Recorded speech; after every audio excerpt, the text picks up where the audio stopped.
नमस्कार दोस्तों, मैं आपको एक कहानी सुनाता हूँ जिसका नाम है सुखी जीवन का रहस्य। एक महान संत हुआ करते थे जो अपना स्वयं का आश्रम बनाना चाहते थे, जिसके लिए वो कई लोगों से मुलाकात करते थे। एक जगह से दूसरी जगह यात्रा के लिए जाना पड़ता था। इसी यात्रा के दौरान उनकी मुलाकात एक साधारण सी कन्या विदुषी से हुई। विदुषी ने उनका स्वागत किया और संत से कुछ समय कुटिया में रुककर आराम करने की याचना की। संत उसके मीठे व्यवहार से प्रसन्न हुए और उन्होंने उसका आग्रह स्वीकार किया। विदुषी ने संत को अपने हाथों का स्वादिष्ट भोज कराया और उनके विश्राम के लिए खटिया पर एक दरी बिछा दी और खुद फर्श टाट बिछाकर सो गई।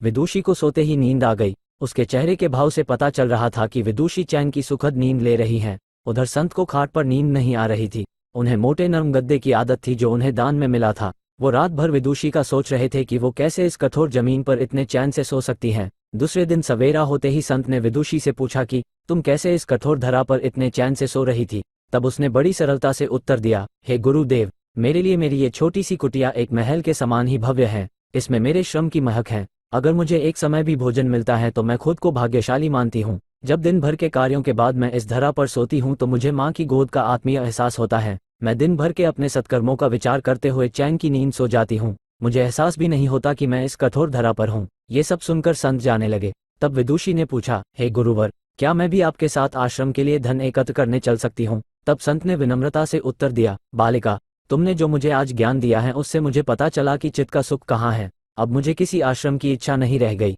ये कहकर संत वापस अपने देश लौट गए और एकत्र किया धन उन्होंने गरीबों में बांट दिया और स्वयं एक कुटिया बनाकर रहने लगे।